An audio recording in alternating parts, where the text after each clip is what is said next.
I'm Rucha Modak. I'm from the University of Southern Maine, Center for Technology Enhanced Learning. And I'm Mina Matthews, the Senior Instructional Designer at University College, the coordinator of the Institute. We still having trouble getting that on the screen? Can't do it. I see it on the back monitor. Right. Okay. There, it's up. Thank you, Bill. All right, so Sally, it's all Okay, you. great, terrific. Well, hello everybody and welcome. We're glad you're here today. So I'm Sally Slavensky. I'm with Maine Campus Compact, and we're actually based here in Maine on the Bates College campus, but we work with a consortium of 18 college campuses to embed community engagement into student and faculty, the work that they're doing on campuses. And so we've actually been here in Maine since 1994, and we are part of a national network that's actually based out of Boston. So Campus Compact is a national network of Campus Compact offices in 34 different states that are working with over 1,000 campuses nationwide to really focus on service learning in education and higher education. And so here in Maine, I don't have my glasses, I can't really see, but so we lead efforts to reinvigorate civic purposes of higher education. And we're also, again, part of a regional and national network. So here in Maine, we do have the entire UMaine system are part of our member campuses. And then we have some of the private schools like Unity College and Bates and Colby and Bowdoin, and some of the community colleges as well, like Southern Maine Community College. So it's really been a wonderful network of diverse campuses. And we do also work on very diverse programming. So, for example, we do have a team of 10 AmeriCorps Vistas who are working on college access and success initiatives here in Maine. We also have a hunger dialogue initiative to really get students focused on alleviating hunger on their campuses and in their communities. It's actually been a much bigger problem than we had anticipated here in the state. And we also do a lot of environmental work. But again, it's all under the umbrella of service learning. And so this, I think, is a really great definition of service learning. So service learning is a teaching and learning strategy that integrates meaningful community service with instruction and reflection to enrich the learning experience, teach civic responsibility, and strengthen communities. So the work that we do, an example I'll give you is a project we have called Campuses for Environmental Stewardship. And we work with teams of 4 faculty to embed community partnerships and environmental work into the curriculum. We even have student-led initiatives that are part of the component. So it's been a wonderful way to really develop 21st century skill development in students, and a wonderful way for students to be making a difference on their campuses and their communities. So it really is all about getting students active on their campuses and in their communities to make positive differences, and also to work with faculty to embed service learning into the curriculum for learning purposes. And as part of our work, actually going back to 2012, we did have a program called the Fusion Program. I'm just wondering, any faculty here that were part of that? It was a program, it was actually funded by the Davis Educational Foundation, and it allowed us to work with 50 faculty here in Maine to embed service learning into online learning. At the time, online learning was still a little bit more in its infancy than it is now. It's really exploded. And at the time, we really recognized that in order to really give students a rich experience online, we really had to start working with more faculty to get them to understand how to embed service learning into the online education so that the learning became much richer. It was tied to community projects. And so it was a very successful program that we had. We had 3 different cohorts of faculty, and Lois Ann was one of the faculty at the time that was teaching with us. And it was, again, to integrate service learning into online education. And it was to help enrich the curriculum and to really get students out into the community. And we are considering running the program again in August, and we've really strengthened the program. I think we're starting to integrate some really interesting work. For example, we work with Glenn, a faculty named Glenn, who is at Kaplan University. And he's someone that really focuses a lot on how he's presenting to students online. He's very animated. He really has a wonderful way of bringing in community partners. And right now, for example, I'm a community partner working with his classes. So I come in, I do a taping with him that has to do with the issue that we need resolved for Maine Campus Compact. He then presents that tape to the class. They then are assigned different projects to work on to help Maine Campus Compact strengthen our work. So it's really been a wonderful partnership with Kaplan University. And again, the wonderful benefits for students. It helps to strengthen student learning and 21st century skill development, helps to increase student retention and engagement, and that's a big thing. We do find that on many campuses that this is a real appealing, that we do know that service learning has an impact and can help to retain students, so this is a key component of the programming, and it also provides hands-on real-world experiences for students that make a difference. We did have one faculty, at the end of the Fusion program in 2014, we brought together the 50 faculty to get feedback from them, and we had one faculty member, I think she was actually from Machias at the time, who spoke very compellingly about the need for this kind of work, that she really felt that as students turn more inward and are really focused on their own devices all day long, that there's no more important time to really try to get students back out into their communities, having face-to-face interactions. So it really shows the value of the program. And then also we did have some wonderful student survey results that did show that the respondents reported, again, a lot of advantages to this kind of programming. So those are some of the statistics from the survey that we did have. So we know that this works and that it's making a difference, and so we're really hoping that in August we'll be offering that again, and we'll be sure to let you all know about that. So thank you very much. Thanks, Sally. All right, Lois Ann. Okay. I'm going to switch out. And okay.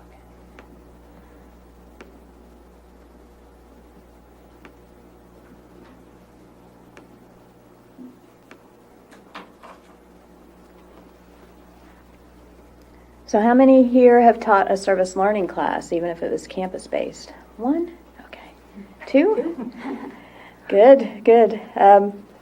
One of the things that is so compelling about service learning is that the students really do some of that deep processing that Michelle Miller was talking about.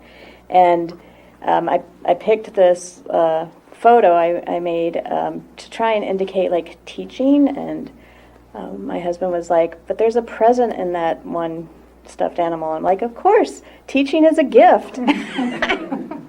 He laughed a little too hard. So for those of you that have taught service learning, you're probably pretty familiar about some of the structure that you need to go through. And what I wanted to do today was talk a lot about if this is something you might be considering for all of the reasons that Sally mentioned. Certainly online classes have retention issues, and how can you really engage the students and try and make those classes more compelling, and introducing service learning is one way to do that. And so what I thought is if you could maybe write down some ideas, if that's why you came here, to get some ideas for your classes, is, what class would you be considering introducing a service learning, a community partner with a project that's related to your learning outcomes? So what is that class? Is it something that you're teaching on campus? Is it something you're teaching online? Would it be brand new? What kind of project are you thinking about? Is it something you're currently doing or something that you would be interested in doing? And what does that community partner look like, or where do they reside? And how would you introduce them into the classroom? Like Sally was talking about, I'll talk some more about Glenn Walton's work as a way to, you can now bring the community partner into an online class. But that doesn't have to be the approach. So if you've made a couple of notes that you can refer to as we continue, that'll be great. One of the ways you want to think about how is the course delivered. So service learning is really thinking outside the box already. You've got somebody else that's in your classroom helping teach the students. It's not just you, you're changing some of the dynamics. The students, in a lot of respects, are becoming, especially in some of the more complicated projects, your peers. So it's a very different kind of approach. It's already thinking outside the box. So when we think about the different approaches of how you might incorporate this, we can also think outside the box and what does that experience look like for distance education. So one would be hybrid, and we'll talk about different elements that can make that a hybrid class. Of course, it can be a completely online class. You can think about different kinds of courses that get offered, like intensive or international, whether it's undergraduate or graduate. And where are your community partners located? Where are your students located? So I thought this was, I took this shot coming down to UMA one time. And so I wanted to talk about hybrids, and that's sort of like a car PR kind of lobster on a car. Where else but Maine, you know? So. And isn't that a beetle? That's a lobster beetle? It's a lobster beetle, so it's a hybrid what is that, cryptography or whatever. You put those together. So I've got a couple of examples, and I tried to talk about ones that I know a little bit about, and B, show some real dramatic differences in how they could function. So the first one I want to talk about is an online personal growth class that I've taught with a service learning component. I think the key language now is to call it e-service, so I'm trying to retrain myself. And this class counts as a first year, and the students are typically new to college, but they're at a distance. They can't come to campus because of work or family. And part of the coursework involves learning about domestic violence and intimate partner relationship violence. And what I did was I looked at where all the students were located. In this case, like many campuses, a lot are located fairly close. Like these were mostly in the state of Maine and continue to be. We do have some outside of the state of Maine, and you probably have for your online courses people located everywhere. But the idea is I looked up what organizations in various regions, and I just made a sheet of here are all the locations, here's the contact, here's the number, and you reach out and find out what they need as far as help. So we had students that, one student that was in the Bangor area took her kids and read to kids while they're, as primarily moms, were in a group session. And she did that regularly. Other people did personal care item drives, so that's what that's supposed to depict. Some feminine hygiene products and shampoo and stuff. Others did fundraisers with their churches or, you know, all these things. But they were initiating it. They were finding that community partner located nearest them and saying, what do you need? What can I do? And then, of course, we had to figure out how we're going to document that. We can talk a little bit about that more. And then very differently is a Crossing Borders class that's taught on our campus by Lori Schneiders. And the partners are in Mittweida, Germany, Bergen, Norway, in Holland, Netherlands, and UMA Machias. And the students work in compressed video once a week, but then they're small facilitated groups. They're facilitated with a faculty member. They're on closed Facebook pages. And the students are pulling together information. They're mostly social work or counseling students. Some are master's level and some are undergraduate, so there's peer mentoring going on. There's all kinds of good stuff going on. And the idea is they're pulling together information on, well, what are you doing about this issue in your country? What are you doing? And it actually educates even the educators about what these things look like cross-culturally. So one of my students who was also in that class presented on how do you treat people with opiate use disorders here and over there and over there. And it's very different depending on what countries. And the idea is you get a lot of different ideas about how you tackle some of these social issues. So very different. Oh, and also I have to say that they do all this work, and then right after Thanksgiving, they all meet up in Amsterdam, and they share and present and do all that kind of good stuff. So hybrid is definitely not all at a distance. Another type, I wanted to pull in the ITV. I don't know if any of you still teach ITV. I still do. But now you can just course cast for people that can't physically be in the classroom. But we have another class that's ITV, is service dog training. And the community partner is Salute of Service. It's a veterans organization where the vets have service dogs that help support some of their daily living activities. And what the instructor, Kathy Heck, does is she's got, it's distance, but then she goes to some of the different sites where the veterans are nearby, and the students work on some of the task training of the dogs. So again, it's hybrid, but it looks different than the others. And lastly, one of the hybrids I wanted to show was like, even sometimes in intensive courses, you can bring in this element. So there's distance, and Megan Duff teaches this as a food and community kind of course. And when students register for the 6-week course, they also register for a day near our campus. It's a field trip. So everybody knows that if they're signing up for this, they're going to have to spend one day at a farm, because they've been learning about farms and how food gets where, and they do things like glean or weed or stuff like that. So it's distance, but it has that hybrid element. How are we doing so far? I guess I didn't get one thumbs up, but I'm going to say we're doing good. And then, so now, like, more traditionally, you're thinking, okay, online service learning, does that mean it's all happening online? Well, it can, absolutely. That was a screenshot of one of my classes right before the end of the semester. Christopher Walken was in your class? It was really cool. He came in and, He played cowbell. and he was saying, needs more cowbell. Okay. That's what I was saying about their presentations. I've gotten your drafts, so you need more cowbell. All right. Not oblique, not dated, or anything. All right, so this is is anybody here from UMPI? Excellent. I'm using this without permission. Well, he sort of was given permission. He was in a fusion class, Robert Murray.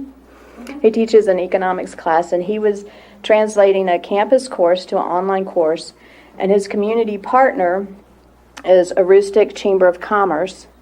And this one translated pretty easily because he already had students who were in the campus class doing online research for the community partner. So when it went into the online class, now students from all over are doing the same online project.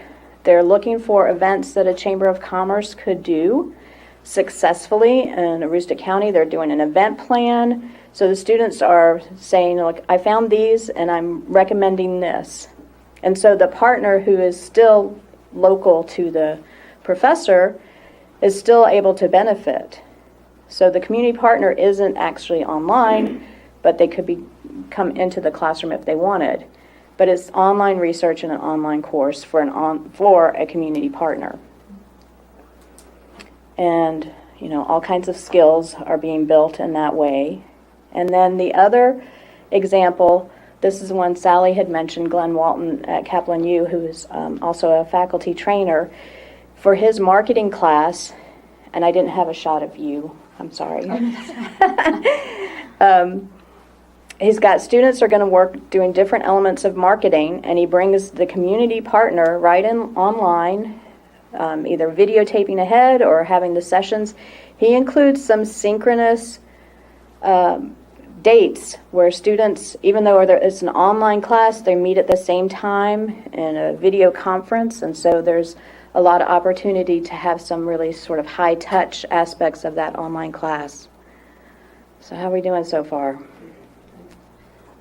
I was just wondering, what's Uriah been doing in the online research methods class? So for that, he's typically, Uriah Anderson is on our campus, and he typically works with local community partners who have research that is needed, and then has the students work on different elements, preparing a survey or doing the background literature, and then giving that over to the community partners. Sometimes the project takes more than one semester, and he pulls, there's one element he does one semester with one class, and then he pulls it back in the next time he teaches it.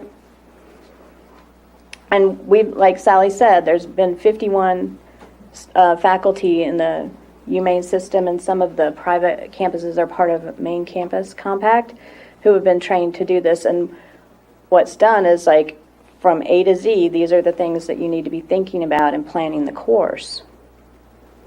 And that's stuff that Mina and Rucha will talk about more. And in Machias, that's how we get our mail. It's just a group of mailboxes, and various states they've been through the snow plow season. So some of the questions that we get when we're working with what are some of the things that we do for planning, and one of the questions is, do you find it easiest to transform a service learning project that's been done traditionally or start from scratch with a new one? And that depends. That one example of the chamber, that was a very simple one to transfer. Other ones that are more complicated, you really need to be thinking about the skills that students need to be successful. And the project has to be part of, like, what are the learning outcomes of your class, but also some of the tools that they're going to be needing. Are they going to be online in groups? Do they know how to deal with conflict among group members and split up, time management, and all kinds of things? So thinking through that can be quite a process. But it really depends on the class and the project. And the next question is, what's the time investment compared to traditional online instruction? I like that traditional online instruction. A lot of times we think about, oh, that's novel. So just like the first time you're preparing your online course, it takes quite a bit of investment time. But then after that, you're kind of tweaking, and this didn't work great, this will work great. The same thing happens with a service learning project if you're attached to it. You also got to be flexible because things can happen to your community partner. I had an on-campus, like my worst experience with service learning. I shouldn't explain this, but most of the time it's great, but one semester, for various reasons, the community partner could not finish. We picked a project. We all got ready to appear to help kids that were in foster families prepare their scrapbooks. The day the project was there, the community partner said, oh, that's a confidentiality issue, so we couldn't do it. Then I had another community partner like, let's do this, and that ended. And then there was finally the third one. So you got to be flexible to approach this. But the time investment is kind of the same. You've got to plan out everything and, pay attention to details. And there's a lot of things to do, but once it's rolling, the payoff is huge. The students like those courses so much. They get so much out of them. They get employment skills. Ideally, they might even get some connections. Hey, remember when I did this project with you guys? Or I've done this, and I can put it on my resume. And the evaluations of the classes tend to be higher than regular. That was one of the outcomes. And then finally, how do you verify students actually volunteered, or if the organization they served is legit? They've got cell phones. Here I am at the office with this real person. Here's something on letterhead. Here's their website, and I'm here every day. See me? And they can have charts. And you can also correspond with the actual organization to make sure to verify that. There's different things you can do about that. And so now, see all those notes you made about those classes you can think about using that with? I don't know if people had specific questions. I know we're going to do a Q&A at the end. So if you have one nagging question you're going to forget, that was crystal clear. That's pretty amazing. All right. Yeah, toggle over to the website. Sure. Thank you. And Lois Ann and Sally, I invite you to sit. We're an intimate group. So thanks. So I'm going to give you a brief history on the Civic Engagement Toolkit that we're about to present to you. And just to start off, it's 2.5 years of research, investment, and production in the making. I am the only common denominator in the constellation of groups. So this initiated about 2.5 years ago. Our former executive director, Bonnie Sparks, asked a cohort of University College individuals to take on the task of civic engagement. And that was intended for our centers. We have 8 outreach centers. And also this nebulous world of online. And that's where I come in. And at the time, our director of off-campus library services, Shiva Darbandi, we were the only 2 people in that constellation that were like, wait, there's a challenge here. E-service learning is a very different experience than a hybrid experience is. So we started on research, as any good librarian and instructional designer would. And what we discovered is that there's literally 1 book on e-service learning. It is now in our library system, for those that would like to check it out. I've got it checked out. Oh, so you can't check it out, because Loisana has the 1 book. And there's maybe a dozen articles. Very few of them actually take on the challenge of what it means to design a course that effectively engages community partners, service learning projects, civic engagement at a distance, and fully asynchronously. So Shiva and I start along this path, and then Shiva left to become the director of the library at Maine College of Art, where she took this work with her, so she's still on this project. And Eleni Margaronis, who worked for Gear Up, also was in my office working on this project. Then Eleni left for USM, and that's when I grabbed Rucha and said, hey Rucha, you're an instructional designer, I'm an instructional designer, let's solve this together. And so University College created a toolkit, which we're about to show you. This is in beta, so you'll see beta on the website. This toolkit is intended to be an autodidactic experience for you to go step by step from top to bottom. I am curious about creating a service learning project at a distance. I've never done it before. I've never taught online before. I don't know what I should be considering to teach online, let alone to add a service learning component to my course. Everything step by step, as well as a toolkit of resources for you to share with your students that you can adapt or adopt for handouts. So one more quick, I forgot to brush over this in the history. So while we were on this mission, Shiva Darbandi discovered that the University of South Dakota had a civic engagement toolkit from 2009 that had gone out of print in 2012. And being a great librarian, she convinced them to give us copyright permission for that toolkit in exchange for whatever we created would be Creative Commons licensed. So the University of South Dakota is using this toolkit. University College is presenting this toolkit. Cornell University just expressed an interest in this toolkit, and Maine College of Art is also using the toolkit. We invite you also to use this and give us feedback because we're also iterative. So use the handouts, adopt the handouts, change the handouts, tell us what would improve this experience for you. So I missed, where, is that going to be, is that on the UC website? Yeah, yes. Well, it's still in beta. I will make sure that you have this before you leave today. Right. Okay, do you want to show the toolkit? Sure. Great. So there is a lot on this website, and there isn't enough also because it's in beta right now, and we are putting the finishing touches. We are adding some missing links, videos, resources, etc., etc. So today I just want to walk you through, give you a broad overview of what you will find. What is the nature of this website? What will you find when you go online? So if you look at this little block here, which says Community Engagement Toolkit, these are the different sections of the toolkit, and they broadly cover the nature of service learning and civic engagement. That has been discussed a little bit by Sally and Luis to some extent. What does it mean to develop a class around civic engagement and service learning? And what does it mean to teach this class online? So you have this CE at a distance, for example. So this is where we can look at a little more detail of what does an online class or a distance class, how is it structured? What is the course design? What is the, maybe tools and technologies? What is the interaction between faculty and students? And why would you do this? And I think this is also something that Lois, I think, covered to some extent, which is the idea is that service learning and civic engagement have a lot of benefit to students.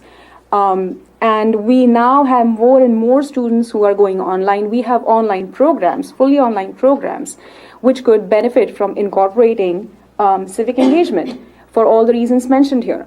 But as Meena said, there is just not a lot of resource, not a lot of honestly hand-holding, which is necessary when somebody is jumping into this, feet first. So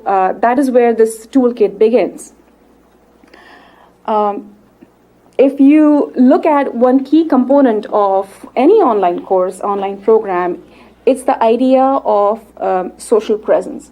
What is social presence? Social presence is the feeling, let's say, of being in a classroom or in a group while you are at a distance, while you are sitting behind a computer, while you might be worlds apart. So the idea of that community, that sense of being in it together, that sense of cohesion that you get when you are actually in a physical space, all sitting right next to each other. You don't have that automatically when you're in an online class. So for all online classes, regardless of whether you have civic engagement or not, it is a priority to make sure that your students have that same sense of community and cohesion and belongingness. And this toolkit, to some extent, will walk you through the idea of that social presence and also give you ideas for how to build that. And most of this is really dependent on course design, and that is what MAINE and I work on almost on a daily basis, incorporating that into the work that we do with faculty members in the system. So what can you do in terms of building it? You can build assignments and activities, and you can use tools and technologies to really bring that sense of being in the same space mentally, even if you're not there physically. It is also key because it actually helps learning. It's not just an affective aspect. It actually supports learning because you can build learning support in that sort of a situation where you have peers working with each other, where you have ideas being shared. And this can be exceptional when you have a variety of different projects being done throughout the course. You might have group projects, but you might also have students working individually on their own projects. And we'll jump to the idea of actually the projects, which are at the heart of civic engagement. But when you have so much learning that is happening outside of the boundaries of really your syllabus, you have not prescribed what your students are going to learn to a very great degree. You have prescribed how it's going to happen, but not really the content that is being covered. So the great opportunities for these different individuals to come together and talk about it and to share those ideas. So the project part of project-based learning.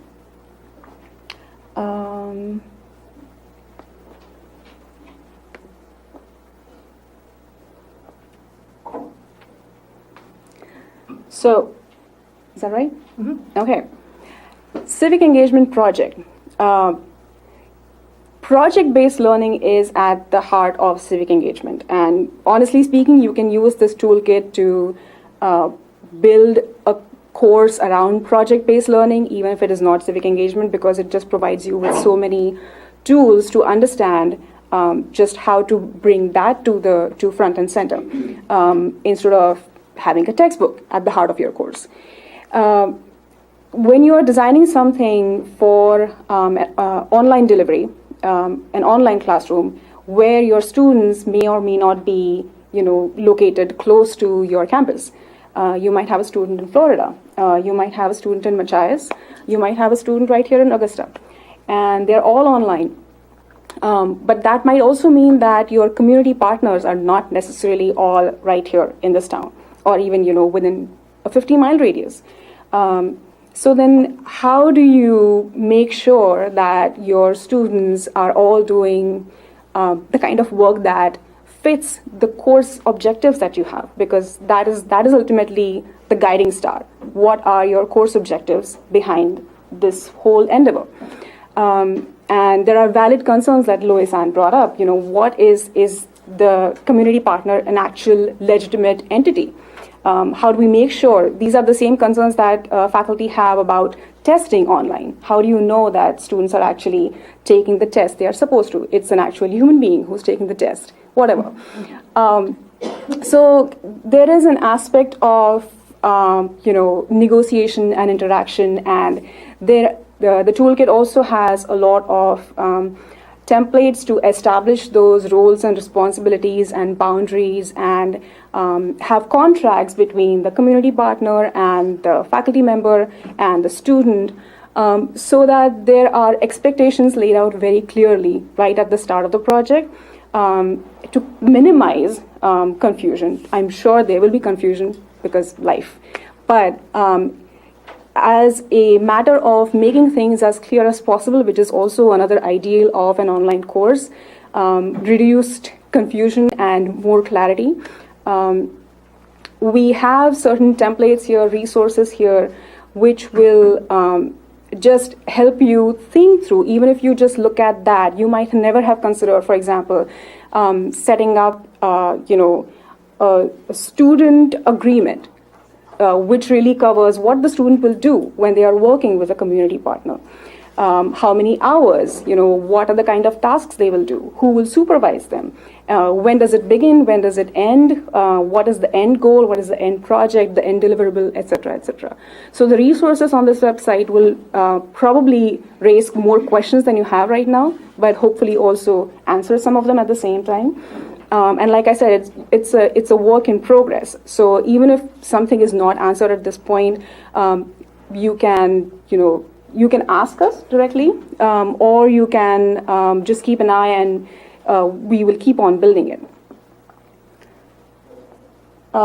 This is, for example, I'll just show you.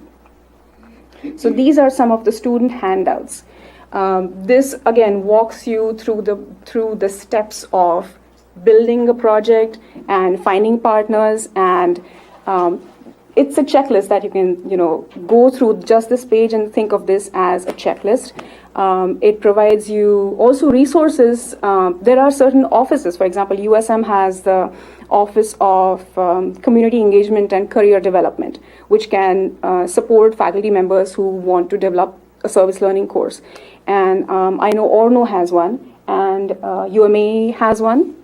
But I don't think there are enough resources within the system to really help every single person who might want to do this, which is another reason that we built this toolkit, that even if you do not have a go-to person on your campus, you could start here and maybe find your way to somebody who can help, who might not be the assigned person to help, but just somebody who knows.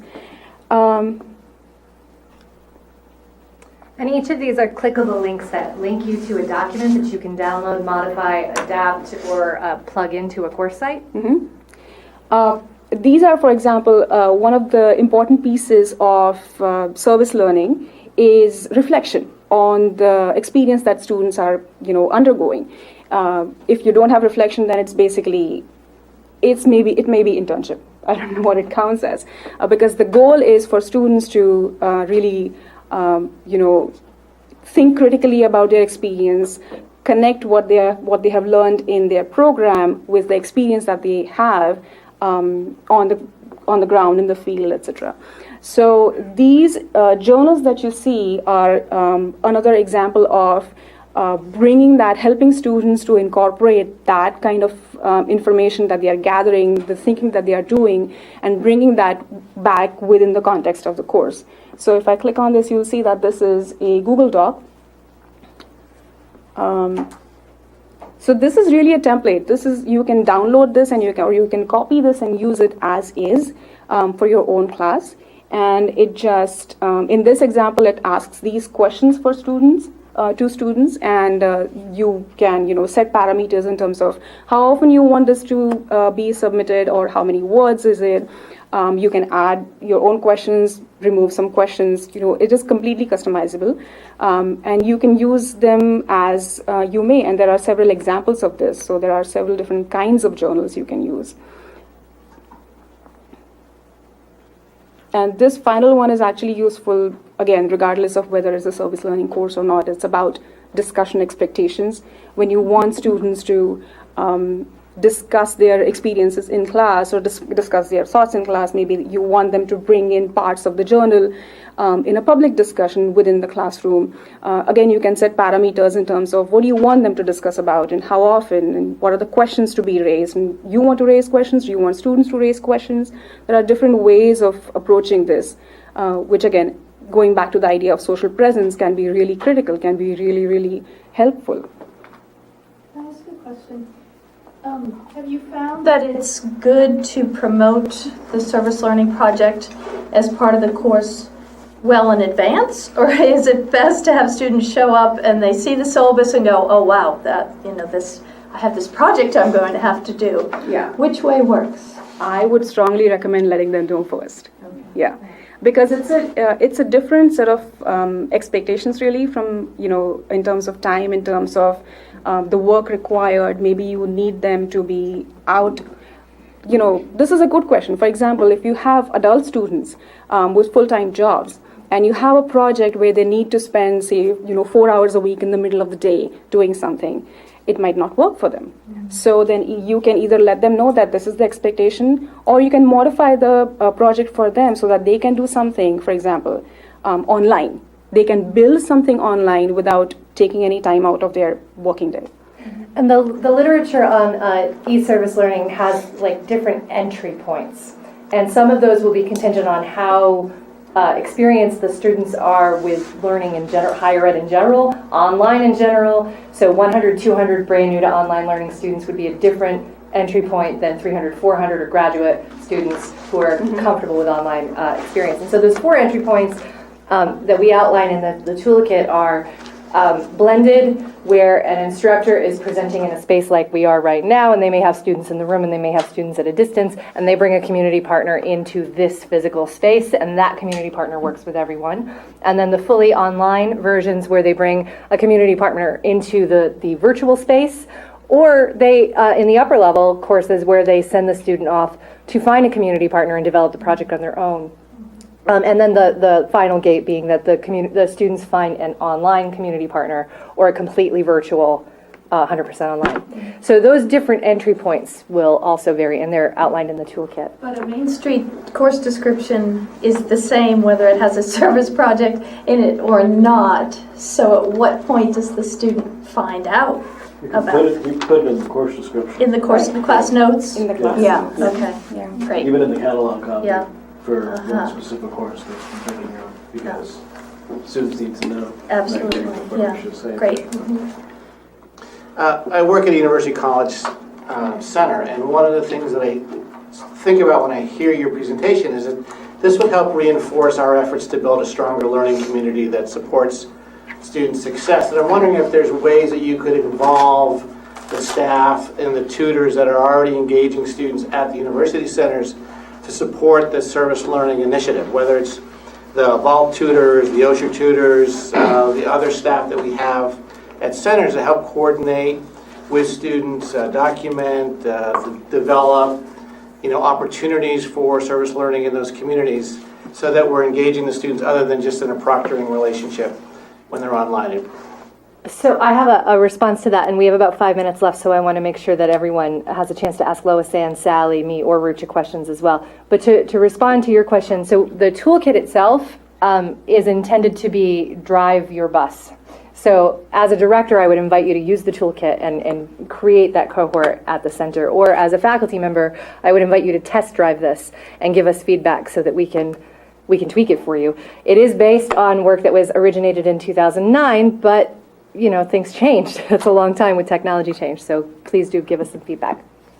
Any questions for any of us? Lois Ann, Sally, myself, Rucha. I think it was Lois Ann who, I got a few of the classes you mentioned in your examples. Can you give a few more examples of the class titles or departments that this? So in this time frame, we've had faculty who've developed things in anthropology, in any kind of business course, in any kind of writing course, in math courses, in outdoor rec courses, in any of the social services, psychology courses. We've really, veterinary sciences, occupational health, public health. Like, it spanned everything. So it's really about creatively thinking what is going to give students those skills. And I would say I have a slightly different response about letting students know about service learning. We think it's so essential in our department that our department is a community engaged department. And what we've done is thought very carefully, and there are certain required courses that students have to take at different points in their career that have service learning elements, because we need them to have those skills, and we need them to have those community partners and those experiences, so that when they leave our doors, they're, and I know so many of them already are working in the community, but stretch themselves. And we try really hard not to schedule 3 of them in one semester that the students have to take, because they are more demanding. But it's just like any other project that I give them. Hey, you're going to have to do this very intensive presentation and interview and paper that, it's like it's a project. So, and then we are really flexible about, you don't necessarily have to be there at those specific times. We work around you. Mm-hmm. I have another question if you don't mind. So I'm based at UMA, and I'm also very involved in a number of community volunteer projects. And I've many, many times talked to faculty way ahead saying, could you please consider making this a civic engagement piece of your course? It would be perfect for your course. And across the board, they've said, our students are too busy, they can't do that. So this is one of those things where, and I've read a lot about this, like, how do you get students to come to X, Y, and Z? You say, this is a resume building activity. and you say, this project, this partner, you put that on your resume. In this class is giving you those skills and working in those different fields or doing those specific things. Because one of the things that's, of course, a concern is with online is like, well, what skills are you getting? And this is a little more tangible that people can say, well, I did this work with these people. Right, and I'm not talking about the students. I had students who were interested, but not faculty. That's a whole small wax. You have to get Sally on during We're faculty happy development. to provide technical assistance support to faculty, so we'd be happy to come They to give campus great and talk workshops. with some faculty or coach them through it over the phone.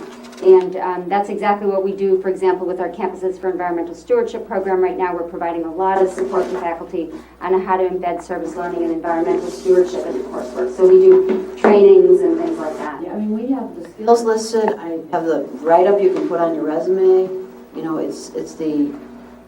I have students from other colleges in the area. Yeah, we do sometimes provide faculty incentives. So, for example, with the Fusion program, each of the faculty were able to they receive $500 stipends. And it's the same thing with our Campuses for Environmental Stewardship program right now. Each team of 4 faculty have access to $4,000 to use as they see fit. It can be used for faculty stipends, materials. So we're always, if we have funding available, we always let campuses know and recruit faculty that way. And we do find that does make a difference. We're also, as part of our Campuses for Environmental Stewardship program moving forward, we're hoping to do a lot more to build in more administrative support. We're finding that faculty really say that, we're not getting recognized and we're not being rewarded for this work. So in the next iteration of our Campuses for Environmental Stewardship programming, we're going to try to work a lot more closely with administrators to ensure that faculty are feeling supported on campuses. Well, there's other UMA people who would like to work on this with me.